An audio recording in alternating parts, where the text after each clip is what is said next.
Seguindo então aqui o nosso roteiro, nós estamos no livro Nos Domínios da Mediunidade, de André Luiz, Psicografia do Chico, capítulo número 11, Desdobramento em Serviço. Nós lembramos aqui o tema anterior que nós estudamos na semana passada, capítulo número 10, Sonambulismo Torturado. Uma jovem senhora, acompanhada pelo marido, chegou então no centro espírita. Do plano espiritual, permitiram a entrada de um espírito que se mostrava em completa alienação mental, completamente desequilibrado, e aí então, avançando sobre a mulher, que era ali o obsessor que a torturava, já há algum tempo, e algum tempo no sentido de nessa existência e também na existência anterior,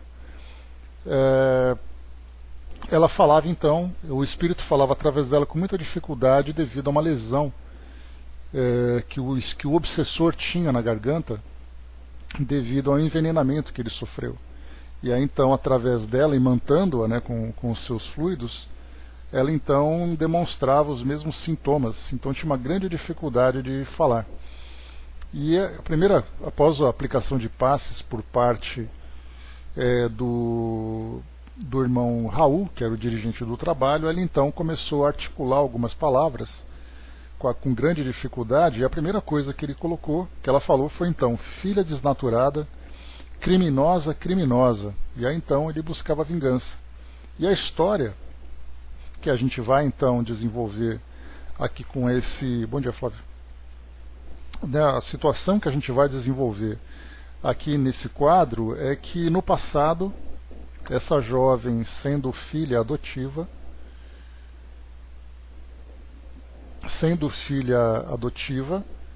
ela envenenou o pai, influenciada pelo noivo, e aí então, o pai desencarnando envenenado, ela se casou com esse noivo, e ele então era um homem vicioso, um homem que tinha vícios de jogo, de uma vida bastante desregrada, e aí então o pai desencarnado se tornou um grande obsessor e perseguiu-a, não apenas na encarnação passada, mas também no plano espiritual, após a desencarnação dela, e agora nessa nova encarnação. E aí então o que nós vemos é ela se casando com esse marido, que era aquele companheiro do passado, o pai se tornando um obsessor dela, fazendo com que ela sentisse uma grande rejeição pelo marido. Tivemos o caso também aqui dela ter engravidado, e essa gravidez seria a programação dela para receber esse pai do passado, esse pai adotivo do passado, para tentar ali reaproximar os espíritos, tentar a reconciliação. E assim que ela sentiu a presença desse pai se aproximando dela, ela inconscientemente provocou o aborto espontâneo, que na verdade ele foi indiretamente provocado pelo fato dela ter sentido essa rejeição, e isso agravou mais ainda a condição desse espírito obsessor, fazendo com que ela sentisse todo esse drama, E aí então, em termos mediúnicos, o que foi colocado para nós aqui, o que vale a pena a gente observar, que é o mais interessante para nós não estamos aqui estudando os dramas pessoais dos espíritos que se manifestam, mas a forma como essa manifestação se dá pelo recurso da mediunidade. Então aqui o que interessa para nós foi perguntado por André Luiz se ela se recordaria, após essa manifestação, daquilo que o espírito apresentava durante esses episódios de transe. E aí a resposta então de Aulus foi que não, ela não se lembraria, porque a forma como acontece essa conexão, ela sofre pelo fato do espírito se encontrar completamente desequilibrado, ela sofre quase que uma hipnose. Então ela não terá consciência daquilo que o espírito diz, diferentemente do que acontece em outros casos, em que um transe não tão profundo, em que o espírito tem ali uma vaga lembrança, ou muitas vezes até uma lembrança clara da presença dessa entidade. Aí mostrava aqui para nós, Hilário também comentando sobre a ligação deles era tão estreita, de uma simbiose tão grande, que era como se, o exemplo que foi colocado para nós aqui por Aulus, é como se fosse duas plantas do mesmo vaso, tamanha a confusão que se dá, né? Então, no dia a dia dela, durante a adolescência, durante a infância, esse processo de obsessão acontecia. Ela então conheceu esse noivo, se casou com ele nesse processo de reaproximação dos espíritos para se reequilibrarem perante a lei de causa e efeito. E aí depois então esse marido, embora tenha se aproximado dela, atraído pela mesma vibração do passado, ele, vendo-a como uma comparsa dos seus desequilíbrios, dos seus abusos, da sua libertinagem e tudo mais, ele acabou se vendo podado nesse comportamento exatamente por encontrar a jovem adoecida. Então, embora a ligação entre eles tenha ali a mesma vibração do passado, as circunstâncias impedem que ele então se comporte dessa forma, vendo aquela jovem constantemente desequilibrada, sofrendo, e ele então não se desligando dela, né? Então esse foi o caso que nós encontramos aqui. A partir dali então esse espírito, né, ele foi auxiliado, como foi colocado para nós, né? A entidade vingadora jungida à médium demorava-se contida pelos assessores de Clementino, ao passo que a moça, refletindo-lhe as emoções e os impulsos, tinha o peito arfante e gemia em soluços. Para mim não há recurso, sou um renegado, dizia o espírito através dela. E aí, então Raul fazia ali o trabalho, né, de esclarecimento, de evangelização com esse espírito, pedindo para que perdoasse, que desculpasse todos os envolvidos, né, e que ele poderia ser ajudado. E aqui depois então, contado um pouco da história dele também aqui, no final, só para a gente poder finalizar aqui saltando já, aqui, os amigos espirituais da casa, o hóspede foi retirado do ambiente psíquico da jovem, que voltou à normalidade, e atendendo-nos à inquirição, ele esclareceu então, né, que o nosso irmão Clementino convocou-nos a observar o problema, e indubitavelmente quis salientar os imperativos do trabalho e de tolerância, compreensão e bondade para construirmos a mediunidade completa no mundo. E foi perguntado também por Hilário se essa jovem seria uma médium. E aí, claro, né, foi feita a afirmação que ela era uma médium, mas que nesse caso ela não teria condições de trabalhar até que ela retomasse o equilíbrio. E foi perguntado também se ela não poderia ter uma outra gravidez para receber esse espírito, né, como teve no primeiro planejamento. E aí foi colocado que o fato de alguém se encontrar desequilibrado mentalmente não impede que a natureza haja tendo ali uma gravidez, mas o caso dela era tão grave que ela acabou se desequilibrando a ponto de afetar o seu centro genésico, né, que controla ali a parte reprodutiva. E aí então esse desequilíbrio fazia com que ela então não tivesse essa condição e até mesmo esse merecimento para receber de volta esse espírito então como filho, né, para que eles pudessem se reajustar. Então esse aqui é o resumo que nós vimos do nosso encontro anterior. Agora no capítulo número 11, desdobramento em serviço, né? Lembrando que essa história que André Luiz conta para nós, junto com Hilário, seu companheiro do livro anterior que nós vimos, né, da história anterior, e Aulus também agora esse novo orientador, eles foram para um centro espírita, e nesse centro espírita todos os trabalhos se desenvolvem nesse processo de auxílio e observação. Diferentemente de outros casos, em que eles iam para um lugar, iam para outro, iam auxiliar de alguma forma, voltavam para a colônia. Então essas idas e vindas não acontecem aqui nesse livro. Ele é totalmente focado naquilo que acontece nessa casa espírita. Desdobramento em serviço, vamos lá. Chegara a vez do médium Antônio Castro. Então a gente lembra aqui no início que eram 4 médiums, né? Uma jovem, nós tivemos também ali 2 senhoras e esse Antônio Castro. Como foi descrito lá no início, ele era então um jovem médium que, embora tivesse uma facilidade muito grande para a emancipação, para desdobramento, ele não tinha uma devida concentração. Então ele acabava se deslumbrando muito mais com o processo do que se concentrar no trabalho que o processo permitia, né? Então aqui veremos como ele se comporta nesse caso, embora fosse uma pessoa bem intencionada, um uma pessoa que se dedicava ao trabalho, mas ele tinha essa dificuldade de focar no trabalho, né, exatamente por falta de experiência, provavelmente. Então diz aqui para nós, Antônio Castro, o nome dele mais uma vez. Profundamente concentrado, denotava a confiança com que se oferecia aos objetivos de serviço. Aliás, a gente lembra que esse grupo era um grupo de 10 pessoas, sendo 4 médiuns ostensivos para participarem das comunicações. Aproximou-se dele o irmão Clementino e, à maneira do magnetizador comum, impôs-lhe as mãos aplicando-lhe passes de longo circuito. Castro como que adormeceu devagarinho, inteiriçando-se-lhe os membros. Do tórax emanava com abundância um vapor esbranquiçado que, em se acumulando à feição de uma nuvem, depressa se transformou à esquerda do corpo denso numa duplicata do médium em tamanho ligeiramente maior. Nosso amigo como se revelava mais desenvolvido, apresentando todas as particularidades de sua forma física apreciavelmente dilatadas. Desejei ensaiar algumas indagações, contudo a dignidade do serviço impunha-me silêncio.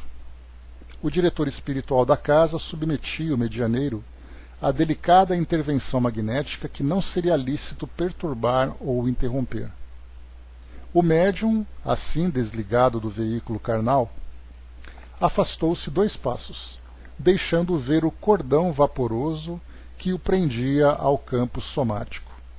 Então aqui, né, a gente lembra desse cordão fluídico, desse cordão vaporoso, desse cordão prateado. Nós temos vários nomes que são dados e nós encontramos, né, para aqueles que muitas vezes tinham ali uma certa resistência aos relatos de André Luiz, dizendo que era tudo muito fantasioso, que essa história de cordão prateado não tinha coerência.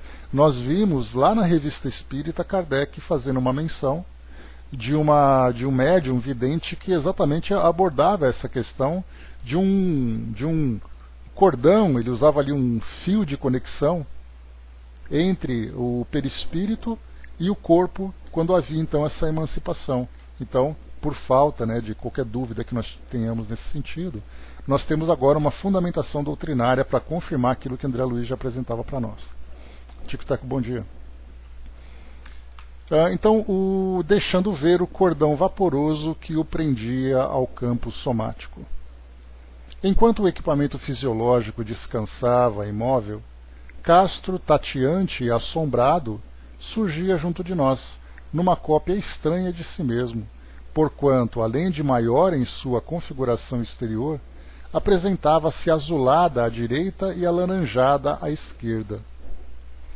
Tentou movimentar-se, contudo parecia sentir-se pesado e inquieto. Verifiquei então que desse contato resultou singular diferença. O corpo carnal engolira instintivamente certas faixas de forças que imprimiam manifesta irregularidade ao perispírito, absorvendo-as de maneira incompreensível para mim. Vamos ler de novo aqui para poder tentar entender o que ele quis dizer. Verifiquei então que desse contato resultou singular diferença. O corpo carnal engolira instintivamente certas faixas de força que imprimiam manifesta irregularidade ao perispírito, absorvendo-a de maneira incompreensível para mim. Ele quis dizer assim, então, o corpo físico se encontrava imóvel e ao lado uma cópia mais desenvolvida, um pouco maior, do seu corpo físico. Mas o corpo físico, então, ele começava a absorver partes do perispírito, mostrando como se fosse uma falha. Como se o perispírito começasse, então, a sugar pedaços do perispírito. Então ficou aquela diferença. Um perispírito não tão completo e o corpo físico do lado, sugando-lhe, no caso que a gente colocou, o corpo carnal engolira instintivamente certas faixas de força que imprimiam manifesta irregularidade ao perispírito, absorvendo-as de maneira incompreensível para mim. Quer dizer, se é incompreensível para ele que está vendo, para nós então a gente não consegue nem definir, porque não dá para entender inicialmente o que são essas faixas de força e o porquê do perispírito então absorver essas partes, né, essas faixas do perispírito. Desde esse instante, o companheiro, fora do vaso de matéria densa, guardou o porte que lhe era característico. Era agora bem ele mesmo, sem qualquer deformidade, leve e ágil, embora prosseguisse encadeado ao envoltório físico pelo laço aeriforme, que parecia mais endalgaçado e mais luminoso à medida que Castro espírito se movimentava em nosso meio. Então esse adelgaçado, né, fala de delgado, né, mais fino, mais comprido. Conforme ele vai se distanciando, esse fio vai se alongando, se tornando mais fino, né? Enquanto Clementino o encorajava com palavras amigas, o nosso orientador, certamente assinalando-nos a curiosidade, deu-se pressa em esclarecer. Com o auxílio do supervisor, o médium foi convenientemente exteriorizado. Aqui é interessante lembrar que nós temos depoimentos, por exemplo, de Chico, de Dona Ivone e de Divaldo, nesse mesmo processo, né? Divaldo, por exemplo, ele dormindo, Joana de Ângeles aplica-lhe passes, ele então se emancipa e vai fazer ali as atividades, vai fazer as visitas que ele deseja. Emmanuel fez a mesma coisa com o Chico, e Dona Ivone também sofrendo os mesmos efeitos de Dr. Bezerra de Menezes, quando ela tinha que fazer visitas a um local, né, ou mesmo ela fazia isso espontaneamente, mas nesse caso que nós vimos aqui, em que vou pegar aqui o nome dele que eu esqueci, o nosso Antônio Castro, ele então era induzido a esse destacamento, né, a essa separação do seu corpo físico. Então, ou eles poderiam fazer espontaneamente, ou em alguns casos específicos, havia essa indução. E nós encontramos, inclusive, processos obsessivos em que isso também acontece. Em que os espíritos, então, através de passes magnéticos, fazem com que o perispírito se separe do corpo físico, daquele que é a sua vítima, e aí então o conduz para ambientes onde há ali, né, todo aquele tormento, toda aquela aflição. E aí também depois nós vamos ver aqui algumas situações que são explicadas pela emancipação, aquele caso, por exemplo, de paralisia do corpo, em que se justifica a partir dessa visão espírita, né, falando sobre o desdobramento, em que o perispírito então ele se desloca e quando ele volta para o corpo físico ele vai então se assentando gradualmente, ele não tem aquele contato imediato. Então a consciência desperta, mas o perispírito não estando ainda devidamente conectado com o corpo físico provoca essa paralisia. E muitas vezes as pessoas que relatam essa paralisia falam também de ali uma percepção de estarem sendo observados, de ter alguém por perto. Então há relatos nesse sentido. Então a nossa medicina terrena fala sobre a paralisia do corpo, né, que é um sistema, uma reação do nosso sistema nervoso central para fazer com que nós fiquemos naquele estado de catalepsia enquanto nós dormimos. Então é um mecanismo natural do nosso cérebro. Por isso que nós ficamos imóveis durante muito tempo, porque do contrário, se nos mexêssemos o tempo todo, nós não conseguiríamos descansar. Então eventualmente nós damos uma movimentada na cama. Mas essa catalepsia natural. Muitas vezes o indivíduo desperta, mas a catalepsia não cessou. Por isso então essa sensação de paralisia. E aí então há essas duas visões. O nosso cérebro, que age de uma forma natural, e o perispírito, que se destaca. Então, enquanto nós pensamos que um tenta uma justificativa e o outro tenta outra justificativa, nós podemos falar dos dois ao mesmo tempo. Que para que o perispírito possa se deslocar, o corpo tem que ficar quieto. Para isso, então, o sistema nervoso central reage. Mas, enfim, são temas de estudos ainda, não podemos definir nada, não somos especialistas, temos ali os profissionais, né, os conhecedores do assunto que estão analisando, né, mas a nossa ciência neurológica se preocupa apenas com essa visão material, enquanto que nós que estudamos aqui essa parte espiritual, procuramos também compreender essa conexão do perispírito com o corpo. Né? Então, como foi colocado para nós aqui, com o auxílio do supervisor, o médium foi convenientemente exteriorizado. O Tic-Tac colocou, é difícil para a maioria fazê-lo por conta própria, né? Tic-tac é uma questão de de recurso que cada um tem. Há aquelas pessoas, por exemplo, que induzem um sonambulismo natural, lembrando que o sonambulismo não é a emancipação, mas ele pode entrar nesse transe profundo tendo uma dupla vista, uma visão à distância, que no caso seria a clarividência, clareaudiência e tudo mais. Ele pode fazer isso de um sonambulismo natural, a autoindução, como há o sonambulismo magnético. No caso da emancipação acontece a mesma coisa. Há aqueles que basta apenas uma concentração e já fazem isso, né? Inclusive nós temos até mesmo as técnicas que são ensinadas das chamadas viagens astrais. Lembrando que essa expressão, viagem astral, emancipação, desdobramento, acaba sendo a mesma coisa. Pois é, exatamente, né, o Flávio?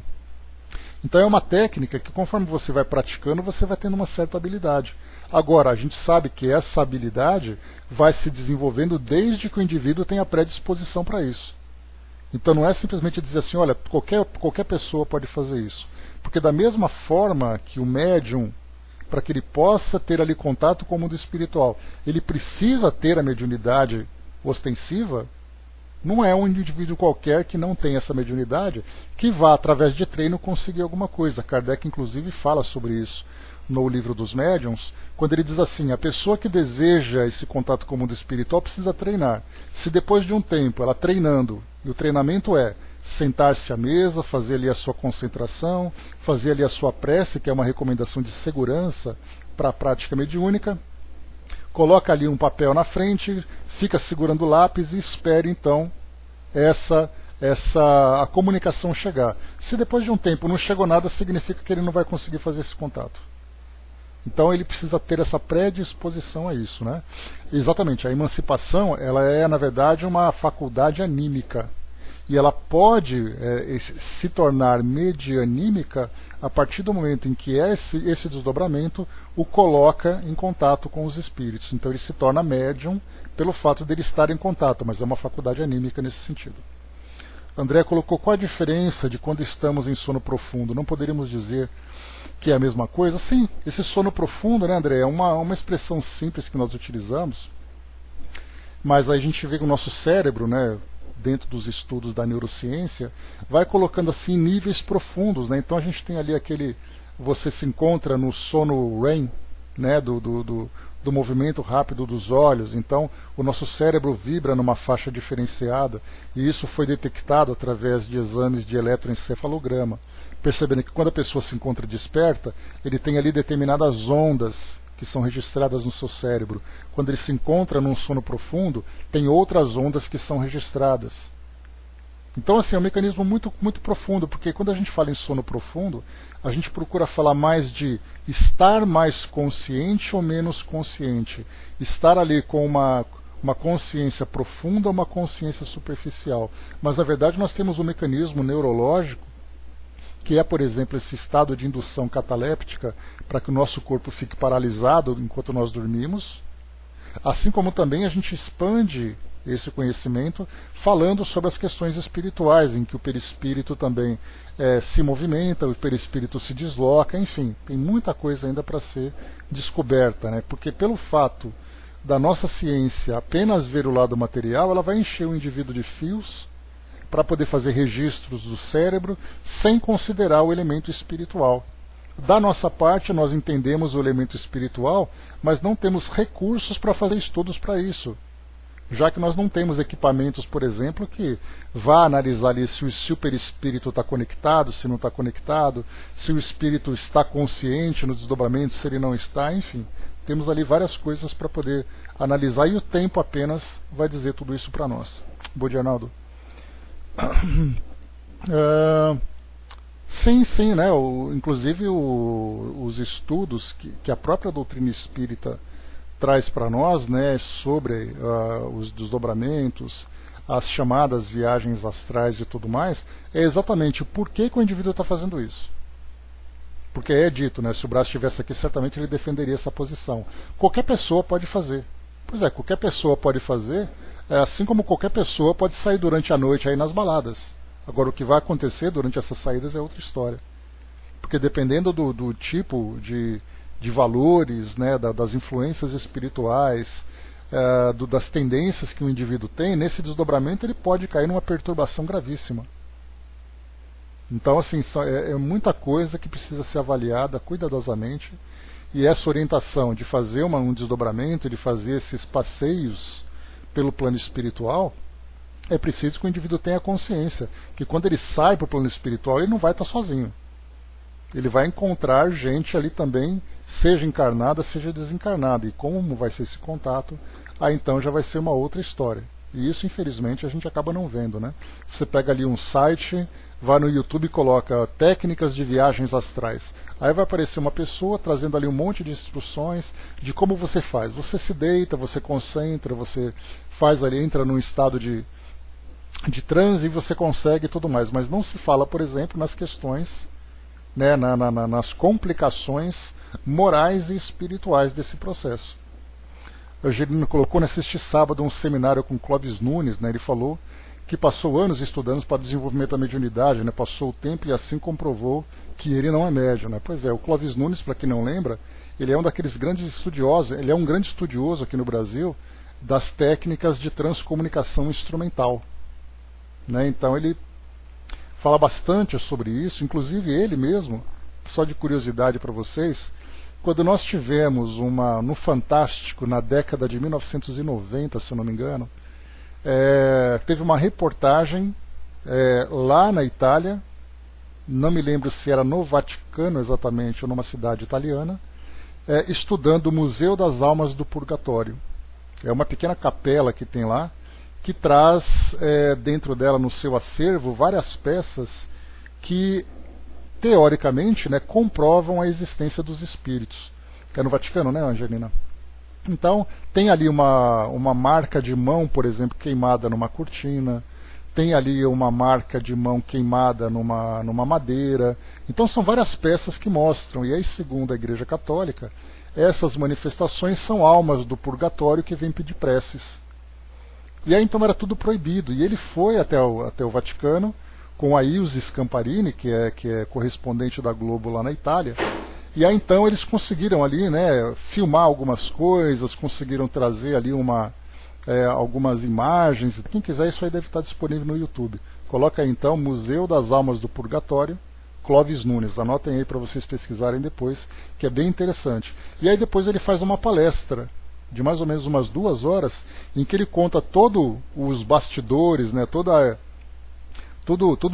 como foi o planejamento, que eles tiveram que entrar escondido, era tudo muito vigiado naquele passeio que eles estavam fazendo. É um vídeo muito legal, para quem quiser, eu recomendo. Bom dia, Bela.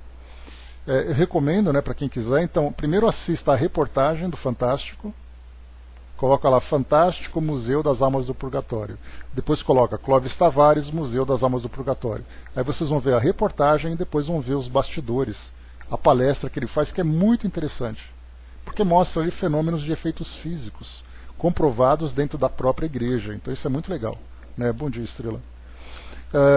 André colocou, por isso que perguntei, né? Durante o sono encontramos amigos e inimigos, né? E nessa hora fica complicado, pois podemos ser profundamente influenciados, né? E além disso também, Andréia, como a gente já viu em outros livros, né, e outras passagens que a gente vai estudando, a respeito do grau de consciência que os espíritos têm durante esse processo de emancipação.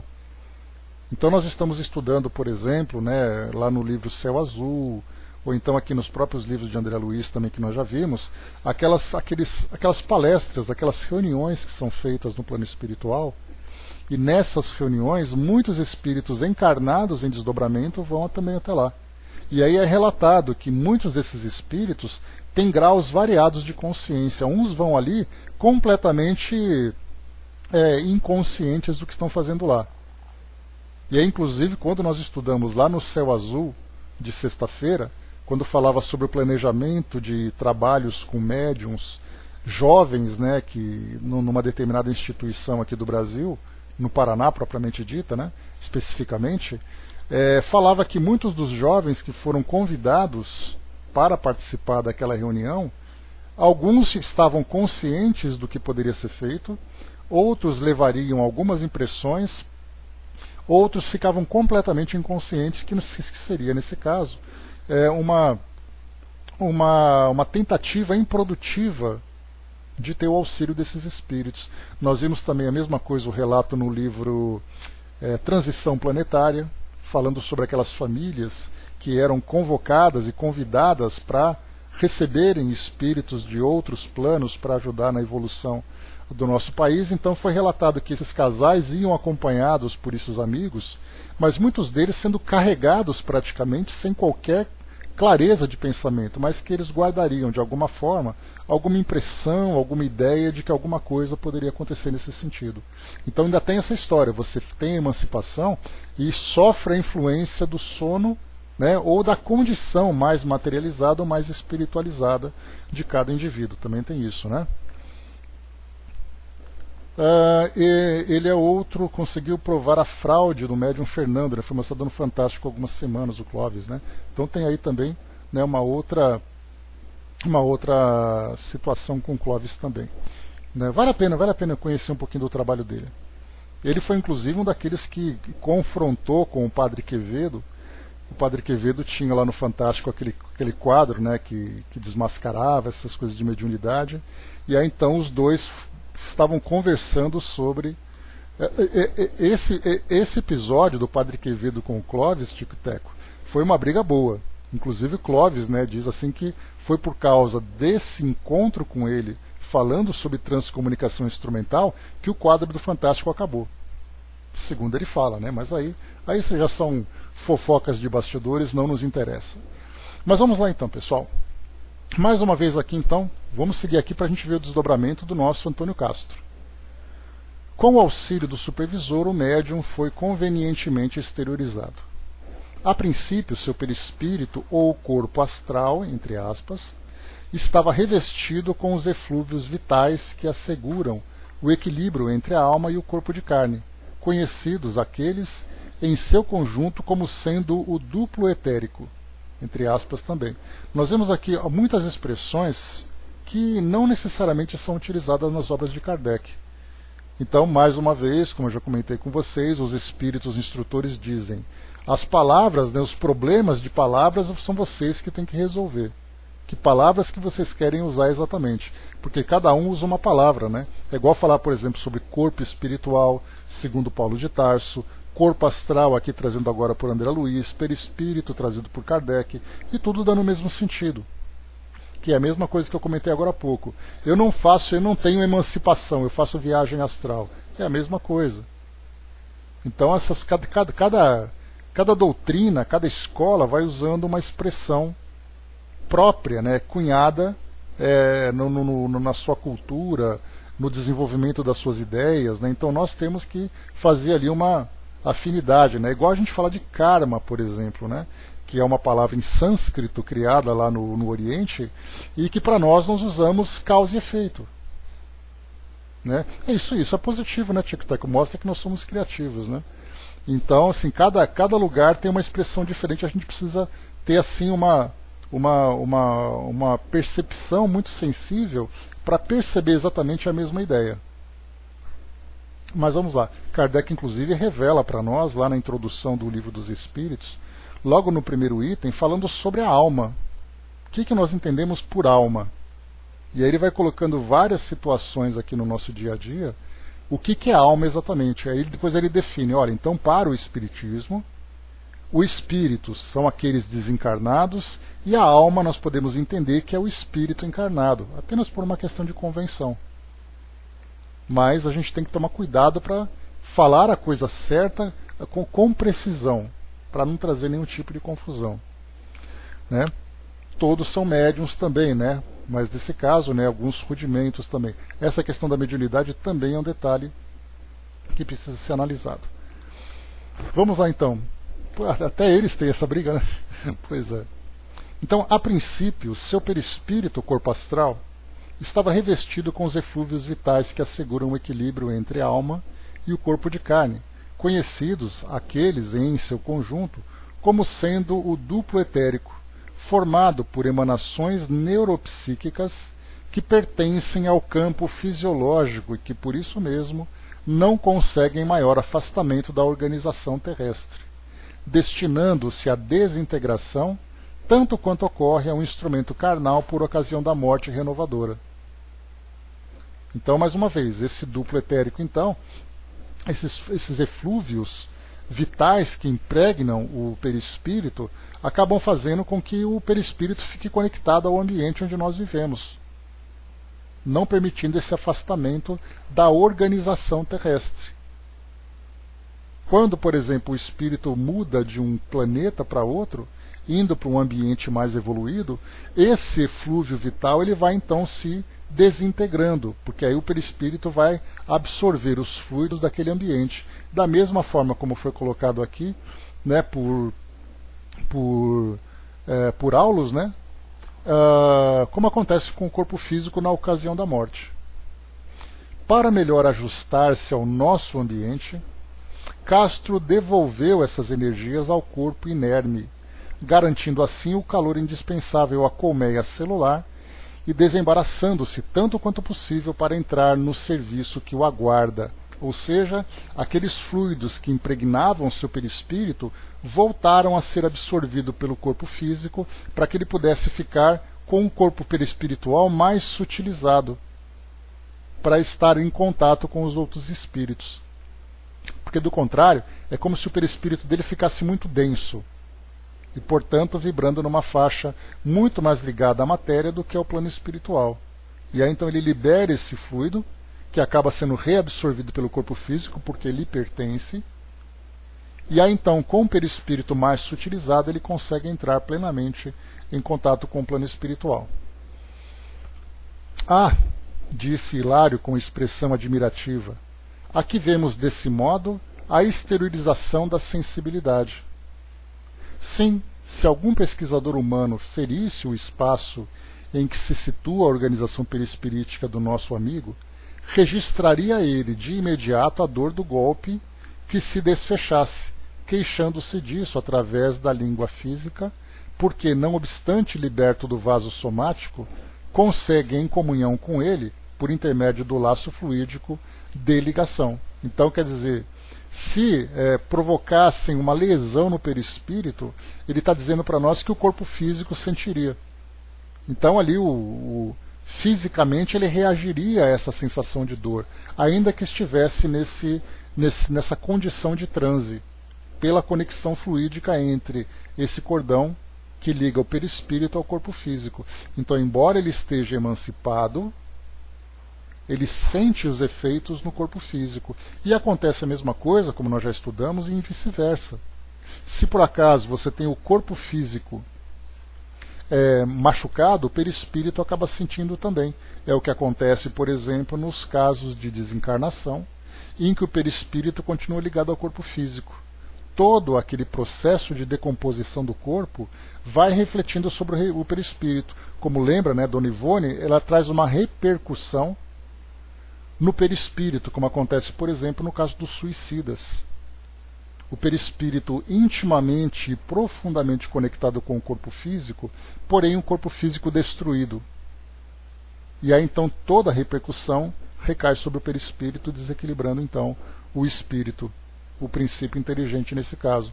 Então acontece vice-versa. Você afeta o perispírito, o corpo físico sente. Se há essa conexão, você afeta o corpo físico, o perispírito sente. Ou melhor, o perispírito, o corpo sente. Mexendo no corpo físico, o perispírito sente. Essa conexão, então, ela é bastante estreita. Observei atentamente o médium projetado ao nosso círculo de trabalho. Ou seja, né, observando ali o médium em emancipação. Né? Desencarne de Dimas, que nós já estudamos também, fala a mesma coisa. Né? Não envergava o costume azul e cinza de que se vestia no recinto, mas sim um roupão esbranquiçado e inteiriço, que descia dos ombros até o solo, ocultando-lhes os pés, e dentro do qual se movia deslizante. Bom dia, Gilda. Então, olha só que interessante, ele não estava nesse desdobramento com as mesmas características físicas da roupa que ele utilizava encarnado, né, no seu corpo físico. Então ele estava com a roupa azul e cinza, e em desdobramento com esse roupão esbranquiçado, inteiriço, que descia até o solo. Aulo registrou minhas anotações íntimas e esclareceu. Nosso irmão, com a ajuda de Clementino, está usando as forças ectoplásmicas que lhe são próprias, acrescidas com os recursos de cooperação do ambiente em que nos achamos. Semelhantes energias transudam de nossa alma conforme a densidade específica de nossa própria organização, variando desde a sublime fluidez da irradiação luminescente até a substância pastosa com que se operam nas crisálidas os variados fenômenos de metamorfose. Aqui é interessante a gente lembrar por que todas as vezes que nós vamos falar sobre fantasmas, vem a ideia de uma coisa coberta com um lençol. E aí então a explicação é bastante simples, porque quando o espírito então se materializa ou ele se manifesta, na verdade aquele lençol, aquele suposto lençol branco, na verdade é essa massa esbranquiçada de ectoplasma que ele utiliza para poder formar um corpo. Mas como não é um corpo detalhado, com todas as características, por exemplo, de uma calça, de um vestido, de um paletó, qualquer coisa assim, simplesmente vem aquele roupão, como se fosse ali aquele véu de noiva. Então é muito comum assim, olha, eu vi um fantasma usando lençol. Na verdade, nós estamos vendo ali aquela massa ectoplásmica esbranquiçada que dá aquele formato mais ou menos semelhante ao corpo físico, sem os detalhes de um corpo. Agora, quando o espírito, então, está desmaterializado, ele também tem essa facilidade para utilizar ali a capacidade de plasmar uma roupa. Mas mesmo assim nós vemos, né, sempre essa facilidade. Né? Pois é, aqui foi colocado, por exemplo, que vai até o pé, ocultando os pés, e ele então se movia deslizante, não era passo a passo. Então, cada vez que vocês olharem agora para o Gasparzinho, vocês vão entender que ele não é simplesmente aquele espírito coberto com um lençol. Na verdade, é uma massa ectoplásmica que forma aquele corpo no plano espiritual. Simples assim. Podem observar, falou em fantasma, vem aquela coisa branca, transparente, ou muitas vezes até translúcida, como é o caso dos mais materializados, naquele formato de véu, naquele formato de roupão, ou de um formato de um lençol. Pois é, mas vai com o tempo se acostuma, né? Aulus registrou-me, aqui eu já falei para vocês, né? Então, variando, como eu disse para vocês, desde a sublime fluidez da irradiação luminosa, então olha só, uma irradiação luminosa fluídica, ou fluida, né? Então é aquela coisa assim, aqueles espíritos que nós vemos nos filmes, que mostram para nós assim, né, aquele espírito radiante, bonito, luminoso. E essa é uma característica dos espíritos já numa condição elevada. Eles não brilham porque são elevados. Na verdade, o brilho é uma consequência da elevação espiritual. E ele coloca assim, até a substância pastosa com que se operam nas crisálidas os variados fenômenos de metamorfose. Vai ficando cada vez mais etéreo, cada vez mais luminescente. Agora, por que fica assim? Qual é o processo fisiológico que provoca, ou fisioquímico, qualquer coisa do gênero, que provoque isso? Nós não sabemos. Né? Esse é o resultado da nossa observação. Depois de fitar o médium hesitante, alguns momentos, prosseguiu. Castro é ainda iniciante no serviço. À medida que entesoura experiência, manejará possibilidades mentais avançadas, assumindo os aspectos que deseje, considerando que o perispírito é constituído de elementos maleáveis, obedecendo ao comando do pensamento, seja nascido de nossa própria imaginação ou da imaginação de inteligências mais vigorosas que a nossa, mormente quando a nossa vontade se rende e refletida a dominação dos espíritos tirânicos ou viciosos encastelados na sombra. Extremamente importante essa observação aqui.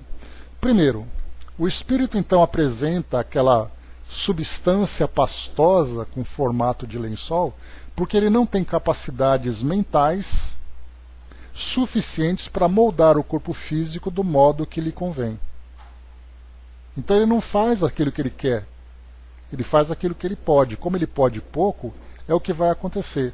A partir do momento em que ele vai adquirindo possibilidades mentais avançadas, ele tem um controle maior, ele pode então moldar o seu corpo perispiritual da forma que ele quer. Geralmente, a gente lembra sempre que no plano espiritual, as características físicas que nós apresentamos são aquelas armazenadas na nossa mente. Por isso, então, o indivíduo que desencarna, quando ele é observado por um médium vidente, ou pelos relatos dos próprios espíritos, ele tem aquilo que ele guarda na mente dele. Se ele passou a vida toda dele se vendo no espelho, com aquela mesma aparência, com aquelas mesmas características, se ele tem ali lesões no seu corpo físico, se ele tem ali, sei lá, qualquer marca no seu corpo físico, essa marca vai refletir no seu perispírito, porque inconscientemente ele produz aquela imagem. É o que está no seu arquivo mental. Conforme ele vai se desenvolvendo psiquicamente, espiritualmente, ele tem essa capacidade, por exemplo, aquele espírito que desencarna tendo uma amputação, essa amputação será uma característica física dele. A partir do momento em que ele adquire essa capacidade mental, ele pode então fazer com que seu corpo físico apresente características perfeitas. Quantas pessoas então desencarnam? No caso, por exemplo, vamos usar assim o mais marcante para nós, um espírito que cometeu o suicídio. Aquela lesão vai acompanhá-lo durante muito tempo, até que ele consiga se reequilibrar, adquirir essa capacidade de elevação e aí então curar, entre aspas, o seu perispírito. Porque aí então ele pode fazer com que aquela aparência saudável também volte. A mesma coisa acontece um espírito que desencarna numa condição infantil, um espírito que desencarna numa condição de idade avançada. Então aquela aparência daquele corpo decrépito, aquele corpo doente, envelhecido, enfraquecido, chegando no plano espiritual, ele vai ter essa mesma aparência. Até que ele comece então a transformar suas ideias, e aí então ele vai ter um corpo mais saudável, mais rejuvenescido, do modo como ele se sente bem. Então isso depende do quê? Dessas possibilidades mentais avançadas. E aí coloca para nós aqui mais ainda, que o nosso perispírito é constituído de elementos maleáveis, essa plasticidade que o perispírito tem. Você imagina, você pensa, você se concentra e o perispírito responde. Como eu disse para vocês, esse pensamento pode ser consciente, o espírito quer aquilo, ou pode ser inconsciente. Ele não tem a capacidade de controlar seus pensamentos e aquilo depois acaba refletindo no seu perispírito. E também da imaginação de inteligências mais vigorosas que a nossa. Essas inteligências mais vigorosas, por exemplo, num caso de obsessão, em que o espírito sofre uma hipnose, quantos relatos que nós temos de espíritos que trazem aparências animalescas pelo fato de ser obsediado por alguém. Aquela ideia, por exemplo, né, da zoantropia, aqueles espíritos com formatos de lobos, formatos de animais, a deformidade horrenda toda que a gente vê, é um obsessor que está dizendo, você é um crocodilo, você é um crocodilo. E aquela mente mais poderosa vai fazendo com que o indivíduo se veja como um crocodilo. Simplesmente por essa plasticidade. Então nós encontramos vários relatos com perispíritos que têm aquelas aparências extremamente pavorosas, repugnantes, exatamente como resultado dessa indução mental. Porque isso provoca nele um sofrimento. E o objetivo do obsessor é provocar um sofrimento naquele que é a sua vítima. Por isso, então, eu vou ler mais uma vez esse parágrafo para a gente poder agora contextualizar tudo isso. Castro é ainda iniciante no serviço. À medida que entesoura experiência, manejará possibilidades mentais avançadas, assumindo os aspectos que deseje, considerando que o perispírito é constituído de elementos maleáveis, obedecendo ao comando do pensamento, seja nascido de nossa própria imaginação ou da imaginação de inteligências mais vigorosas que a nossa, mormente, quando a nossa vontade se rende irrefletida à dominação de espíritos tirânicos ou viciosos encastelados na sombra, ou seja, espíritos de esferas inferiores que têm um poder mental mais forte que o nosso, é capaz de, através desse processo de hipnose, nos induzir a essas deformidades perispirituais. Bem interessante isso aqui que nós estamos vendo agora, porque mostra exatamente o poder do pensamento. Então aquele espírito que tem uma aparência doente ou uma aparência saudável, é tudo força do seu pensamento. Seja equilibradamente, seja desequilibradamente. Deixa eu ver aqui também, inclusive a gente tem relatos, né, de espíritos que trazem ali aparências cadavéricas, né, porque ficaram durante muito tempo ligados aos seus corpos físicos em cemitérios e tudo mais, e aí o espírito então mostra exatamente aquela aparência, porque ele se via daquela forma. Se ele se via daquela forma e o seu pensamento tem a capacidade de criar, ele acaba assumindo exatamente aquelas características. Deixa eu ver aqui em cima, lá em cima a Chaconete colocou, né? Minha mãe sempre por volta dos 8 anos viu uma luz branca que às vezes ela até seguia, depois nunca mais viu, e veio a voltar a ver quando já bem idosa, né, e prestes a desencarnar, isso já com 100 anos. Né? Então, esses seres luminosos, né, essas bolas, Kardec inclusive fala sobre isso. E ele levanta inclusive algumas ideias. Né? Será que isso é realmente os espíritos glóbulos que ele chama, ou se isso é apenas um efeito visual? Ele considera isso também. Né? Então, muitos relatos são trazidos para nós, inclusive fora do meio espírita. Me recordo de uma série lá dos Estados Unidos, que mostrava uma criança que via essas bolas. Pessoas que enviam para nós do Espiritismo.net fotografias que trazem aquelas bolas perto de algumas pessoas. E aí fica aquela pergunta, isso aí é um defeito da máquina, ou a máquina registrou de fato esses espíritos glóbulos? Então, todo o debate que a gente vai tendo para poder pesquisar sobre essas questões. Dudu colocou, a impressão que dá é que com o tempo e o entendimento dele como espírito, aquele fluido ectoplásmico vai diluindo e dando prioridade a ele exibir o espírito da forma que ele quer estar. E a forma perispiritual se apresenta melhor aos olhos de quem vê, né? De fato é assim. O do Ticta colocou, né? Esquecemos que o espírito nunca está sozinho, não está de fato, por isso sofre muita influência. Recebemos outro dia um espírito com formato de serpente, de fato isso pode acontecer. Né, são muitos, inclusive tem descrições do plano espiritual que até que despertam dúvidas, né, tamanho ali seria assim quase que uma fantasia que é apresentada, mas se nós imaginarmos que com o poder do pensamento você pode criar aquilo que você quiser, você vê que é possível, existe de fato, não sabemos, mas só o fato de ser possível já é para nós um ganho bastante grande no entendimento desses processos. Deixa eu ver aqui. O Tico até colocou, principalmente quando está ligado ao trabalho, de nos mostrar coisas espiritualmente importantes, né? Naquelas influências também. Aliás, tem aparecido muito no trabalho de esclarecimento muitos espíritos zootrópicos, né? Com formas de animais. Né? Então, e não foi só um médium que viu. Então, nós temos relatos diversos. Né? Eu me recordo que a minha mãe, quando ela era jovem, eu ainda me encontrava no plano espiritual.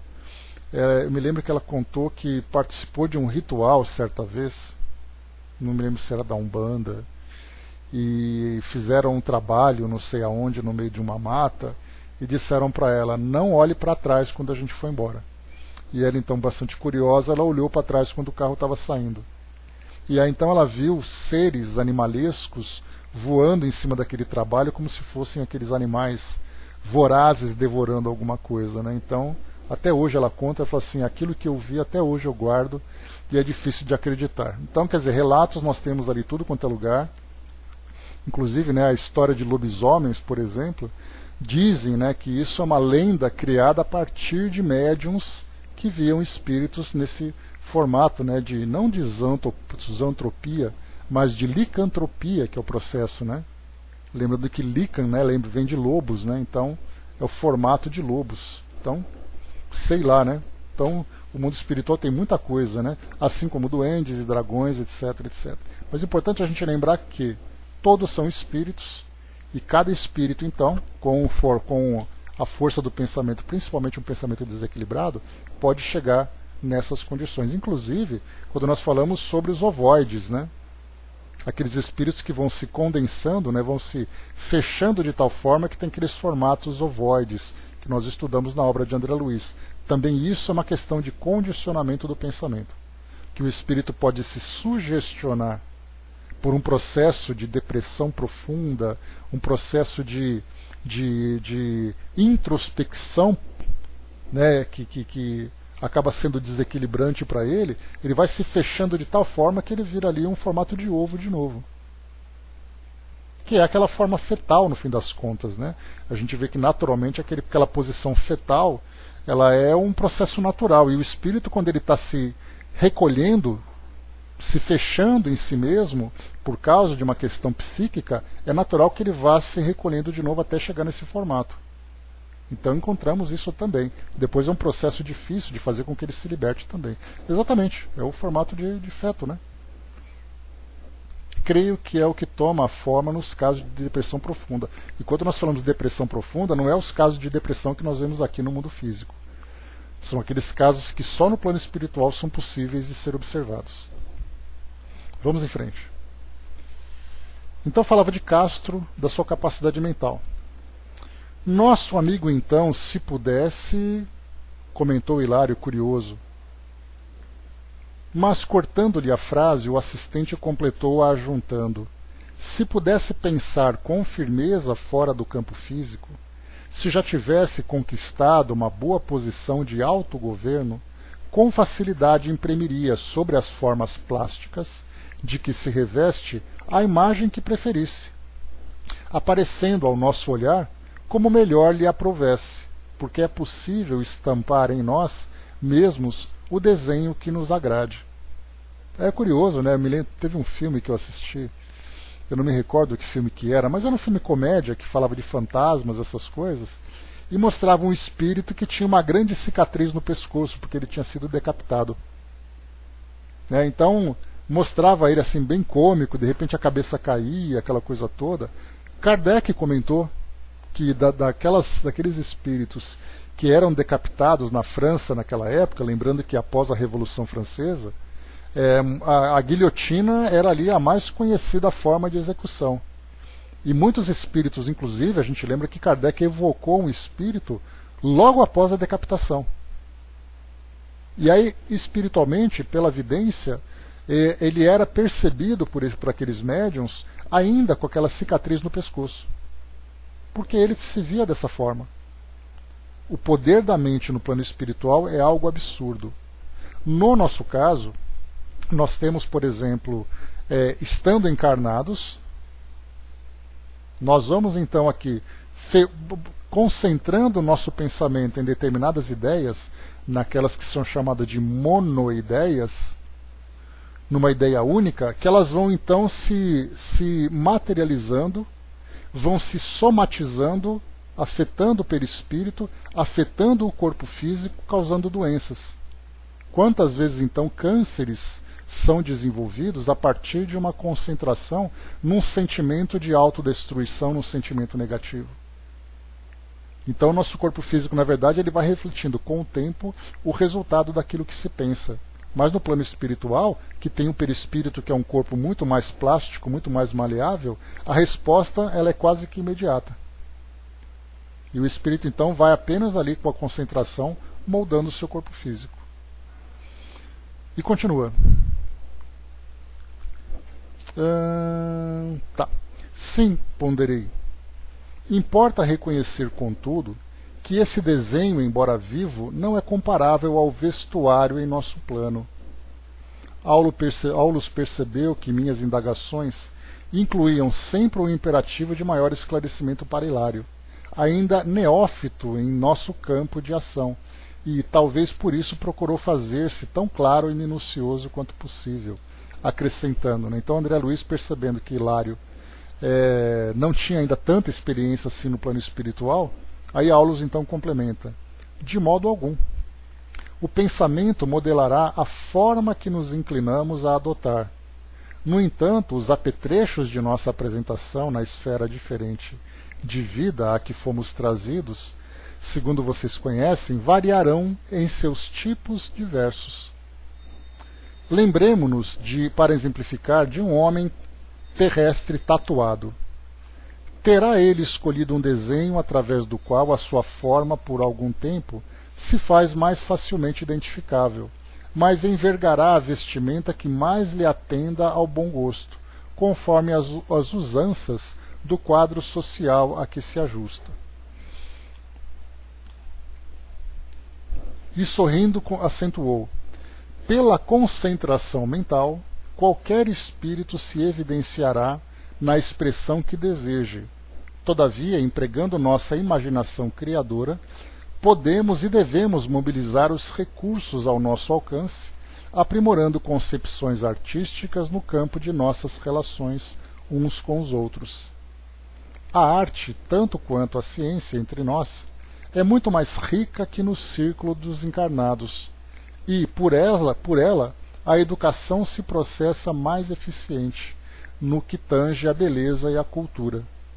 Assim como não podemos conceber uma sociedade terrestre digna e enobrecida, tão somente composta por homens e mulheres em nudismo absoluto, embora com maravilhosos primores de tatuagem, é preciso considerar que os indivíduos de nossa comunidade, não obstante dispondo de um veículo prodigiosamente esculpido pelas forças mentais, não menoscabam as exigências do vestuário, por intermédio dos quais selecionamos emoções e maneiras distintas. Não podemos esquecer que o progresso é trabalho educativo. A ascensão do espírito não seria regresso ao empirismo da taba. Então, o que ele coloca aqui, que a beleza no plano espiritual é vista de um modo muito diferente daquela que é vista aqui no mundo físico. Porém, essa beleza ela vai atingindo graus diferentes de desenvolvimento.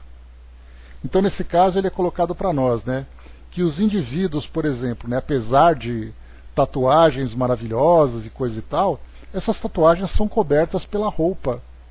Porque a roupa, o vestuário para nós, ainda faz parte de uma convenção social. E no plano espiritual não é diferente também. Então ele coloca mais uma vez, como não podemos conceber uma sociedade terrestre digna e enobrecida, tão somente composta por homens e mulheres em nudismo absoluto, embora com maravilhosos primores de tatuagem, é preciso considerar que os indivíduos de nossa comunidade, não obstante dispondo de um veículo prodigiosamente esculpido pelas forças mentais, ou seja, corpos belos, corpos saudáveis e tudo mais, não obstante dispondo de um veículo não menoscabam as exigências do vestuário, por intermédio das quais selecionamos emoções e maneiras distintas. Então a gente vê aqui que ele coloca no final, não podemos esquecer que o progresso é trabalho educativo. A ascensão do espírito não seria regresso ao empirismo da taba, ou seja, se durante a nossa fase primitiva nós vamos experimentando as coisas para ver se elas dão certo, no caso da elevação do espírito já não é mais por experimentação, já é por convicção. Aulus silenciou. O médium, mais à vontade, fora do corpo denso, recebia as instruções que Clementino lhe ministrava paternal. 2 guardas aproximaram-se dele e lhe aplicaram à cabeça um capacete em forma de antolhos. Para a viagem que fará, avisou-nos o assistente, Castro não deve dispensar a atenção.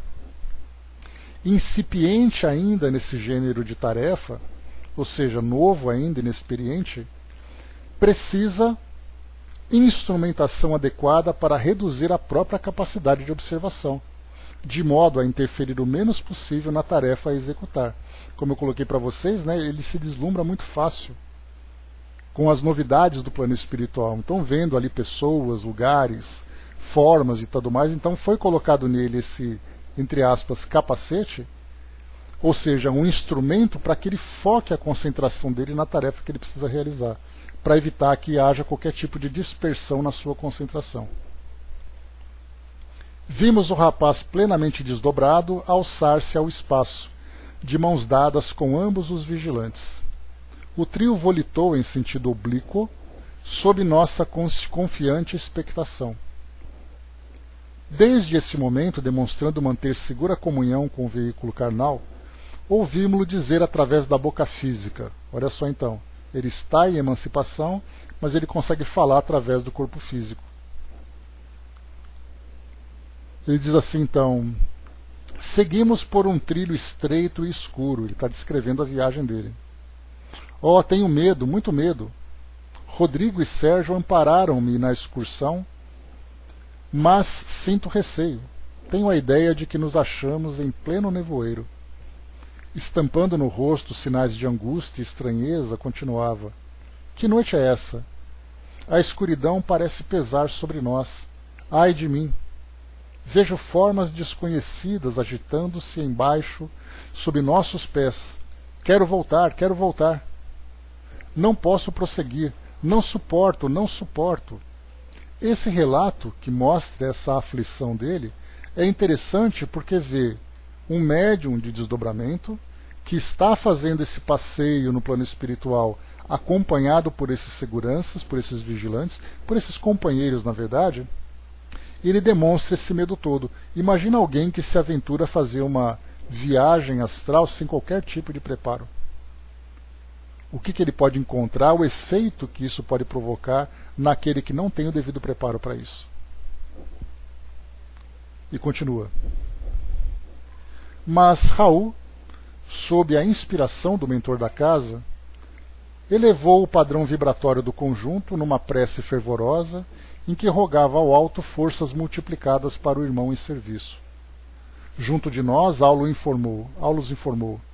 A oração do grupo, acompanhando-o na excursão e transmitida a ele de imediato, constitui-lhe abençoado tônico espiritual. Ah, sim, meus amigos, prosseguia Castro, qual se o corpo físico lhe fosse um espelho radiofônico para comunicações à distância. A prece de vocês atua sobre mim como se fosse um chuveiro de luz. Agradeço-lhes o benefício. Estou reconfortado, avançarei. Interpretando os fatos sobre nossa observação, o assistente explicou. Raros espíritos encarnados conseguem absoluto domínio de si próprios, em romagens de serviço edificante fora do carro de matéria densa. Habituados à orientação pelo corpo físico, ante qualquer surpresa menos agradável, na esfera de fenômenos inabituais, procuram instintivamente o retorno ao vaso carnal, à maneira do molusco que se refugia na própria concha, diante de qualquer impressão em desacordo com seus movimentos rotineiros. Castro, porém, será treinado para a prestação de valioso concurso aos enfermos de qualquer posição. Então, na verdade, ali é um médium, né? Podemos chamar de médium, né? Mas pelo fato dele ter essa faculdade medianímica, ele vem sendo treinado, então, para essas tarefas. E aqui mostra, né, que aqueles que já têm esse controle absoluto, habituados a esses fenômenos, né,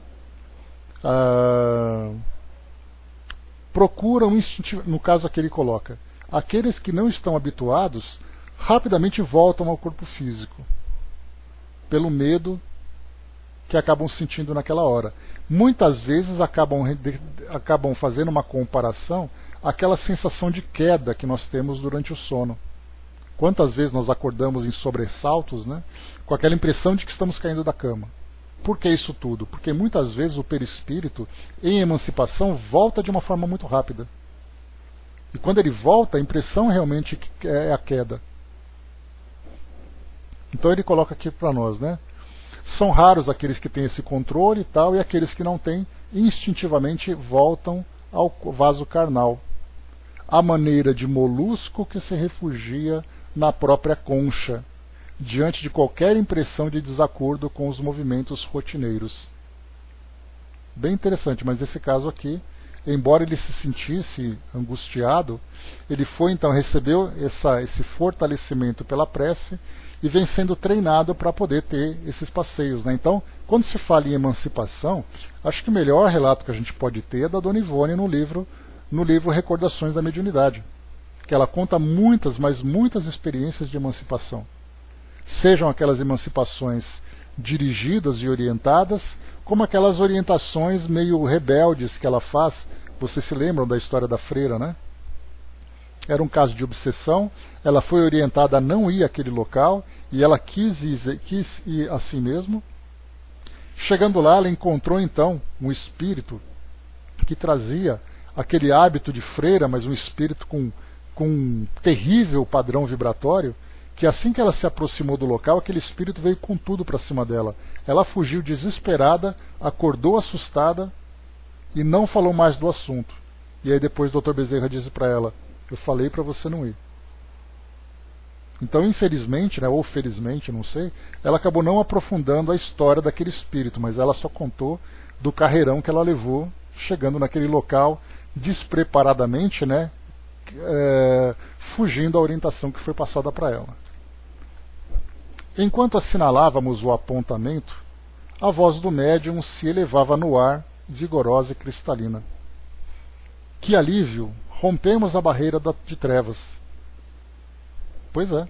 A atmosfera está embalsamada de leve aroma. Brilham as estrelas novamente. Oh, é a cidade de luz. Torres fulgurantes elevam-se para o firmamento. Estamos penetrando num grande parque. Oh, meu Deus, que vejo aqui a sorrir-me? É o nosso Oliveira. Como está diferente. Mais moço, muito mais moço. Lágrimas copiosas banharam o rosto do médium, comovendo-nos a todos. No gesto de quem se entregava a um abraço carinhoso, de coração a coração, o medianeiro continuou: que felicidade, que felicidade! Oliveira, meu amigo, que saudades de você! Por que razão teríamos ficado assim sem a sua cooperação? Sabemos que a vontade do Senhor deve prevalecer, mas a distância tem sido para nós um tormento. A lembrança de seu carinho vive em nossa casa. Seu trabalho permanece entre nós como inesquecível exemplo de amor cristão. Volte, venha incentivar-nos na sementeira do bem. Amado amigo, nós sabemos que a morte é a própria vida, no entanto, sentimos sua falta. A voz do viajante, que se fazia ouvir de tão longe, entrecortava-se agora de doloridos soluços. O próprio Raul Silva mostrava igualmente os olhos marejados de pranto. Aulus deu-nos a conhecer quantos ocorria. Oliveira foi abnegado trabalhador nesse santuário do Evangelho, explicou.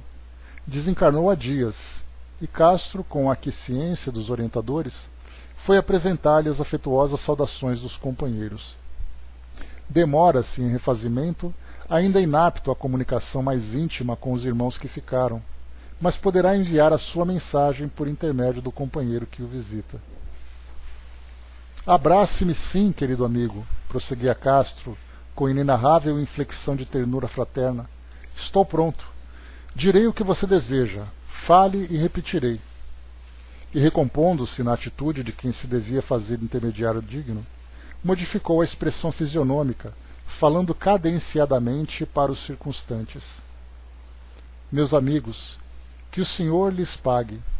Estou bem, mas na posição do convalescente, incapaz de caminhada mais difícil. Sinto-me reconfortado, quase feliz. Indiscutivelmente não mereço as dádivas recebidas, pois me vejo no grande lar, amparado por afeições inovidáveis e sublimes. As preces do nosso grupo alcançam-me cada noite, como projeção de flores e bênçãos. Como expressar-lhes gratidão, se a palavra terrestre é sempre pobre para definir os grandes sentimentos de nossa vida? Que o Pai os recompense. Aqui onde me encontro, vim reconhecer mais uma vez a minha desvalia e agora concluo que todos os nossos sacrifícios pela causa do bem são bagatelas, comparados à munificência da divina bondade. Meus amigos, a caridade é o grande caminho. Trabalhemos. Jesus nos abençoe. Aqui tem uma passagem de grande aprendizado para nós, que ele coloca, né? Aqui onde me encontro, vim reconhecer mais uma vez a minha desvalia, e agora concluo que todos os nossos sacrifícios pela causa do bem são bagatelas, comparados à munificência da divina bondade, ou seja, tudo aquilo que nós imaginamos, né, que, nossa, eu trabalho todos os dias no centro espírita, porque eu sou uma pessoa caridosa e coisa e tal, quando chega no plano espiritual, a gente vê que isso não significa quase nada. Muitas vezes nós fazemos isso assim, ai meu Deus, tem que ir para o centro hoje. Ou quando chega lá assim, eu não vejo a hora, eu estou muito cansado, preciso ir embora. Então a gente lamenta para ir, lamenta para ficar, torce para ir embora, ou muitas vezes não tem, ou coisa e tal. Então a gente faz as coisas aqui, acreditando, né? Vai ser nós aqui, ó, todos os dias eu estudava lá no Paul Talk. Aí chegar lá do outro lado, você sabia que eu estudava todo dia? E daí? É só isso que você fazia? Né? Então a gente começa a fazer uma reavaliação. Por isso o Chico, na sua época, ele dizia bastante para nós, né? Eu sou só um burro de carga. Se um capim morre, nasce outro. Então, tudo aquilo que a gente imaginava que é grande coisa aqui para nós, no nosso mundo, no plano espiritual, nessas esferas elevadas, isso não significa nada. Isso nada mais é do que obrigação. E nós achamos que é uma grande virtude. Claro, a gente sempre vai entender que toda a virtude ela vai se desenvolvendo gradualmente. Mas essa pretensão que nós temos de imaginar que esse pouco que nós fazemos é muito no plano espiritual é um grande equívoco.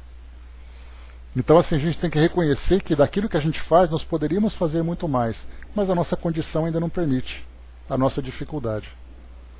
André colocou, né, quando leio o Evangelho, né, o homem de bem,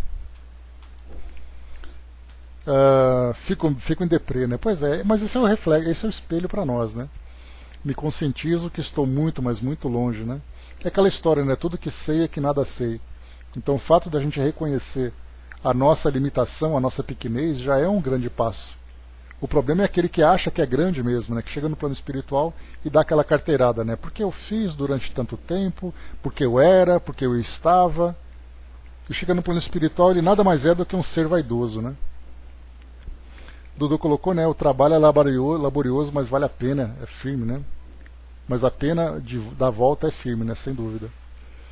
Até na esfera de alta luz, o espírito de baixa hierarquia, como nós, né, pode apavorar-se, né? Sim, sem dúvida. André colocou assim, mas não desiste e continua perseverante. Esse é o trabalho, né? O importante é que a gente está semeando agora, né, uma característica na nossa personalidade que durante muito tempo a gente não manifestava, a gente não tinha ainda. Lembremos mais uma vez, né, que talvez essa, como eu coloquei para você já outras vezes, seja a primeira vez que a gente tem contato com a doutrina espírita. No passado a gente vivia aquela vidinha arroz com feijão, aquela vidinha de crenças dogmáticas, e hoje a gente percebe, né, que para podermos ser espíritos mais desenvolvidos, nós temos um longo trabalho para fazer. Durante muito tempo a gente vivia em função de crenças que dizia que bastava eu acreditar que eu já vou para o paraíso. Hoje a gente consegue ver que, mesmo que seja ali a anos-luz de nós sabemos que o paraíso está lá, e nós sabemos o que precisa ser feito para poder chegar até ele. No passado a gente achava que era tudo muito simples. Olha só a evolução que nós tivemos. A conscientização de saber que o trabalho para poder conquistar uma posição melhor no plano espiritual é um trabalho difícil, e a gente já começa a mostrar tudo isso. Quando chegarmos no plano espiritual, eles não precisarão nos convencer a trabalharmos. Nós vamos, por iniciativa própria, buscar esse trabalho. Se a gente vai ter condições de fazer, é outra história. Mas essa predisposição já existe dentro de nós. É algo realmente muito valioso que nós conquistamos, embora ainda muito pequeno para as pretensões que nós temos, mas é um trabalho já que já começou. O doutor colocou, esses estudos estão contribuindo para nos ajudar na volta para casa, né, que ainda será bem difícil, né, mas só essa pequena consciência que a gente tem já é alguma coisa. Deixa eu só ver quanto que falta aqui, pessoal. Acabando já aqui, vamos lá. A voz de Castro apagou-se-lhe nos lábios, e daí a instantes vimo-lo regressar amparado pelos irmãos que o haviam conduzido, retomando o corpo denso com naturalidade. Reajustando-se, qual se o vaso físico o absorvesse, de inopino, acordou na esfera carnal, na posse de todas as suas faculdades normais, esfregando os olhos como quem desperta de grande sono. O desdobramento em serviço estava findo, e com a tarefa terminada havíamos recolhido preciosa lição. O que não foi passado para nós aqui, uma pena, por sinal, é se ele tinha consciência do que aconteceu ou não. Se essa emancipação ficou registrada na mente dele, né? Ficou faltando esse detalhe. Poderíamos dizer que sim, poderíamos, mas muitas vezes também não. Quantas vezes nós nos emancipamos à noite e não nos lembramos, né? Então ficou essa pergunta aqui que não foi respondida, né? Ele guardava a lembrança do que vivenciou ou não guardou? Será que vão ter que contar para ele aquilo que ele viu? Ou ele vai poder dizer, eu lembro de tudo que eu fiz? Então esse vai ser o... Esse ficou essa parte vaga para nós aqui no nosso texto. Então aqui, pessoal, finalizando, nós temos aqui agora para o nosso próximo capítulo, número 12, desculpem, clarividência e clareaudiência. Então, dois temas também importantes, lembrando que vidência e audiência são fenômenos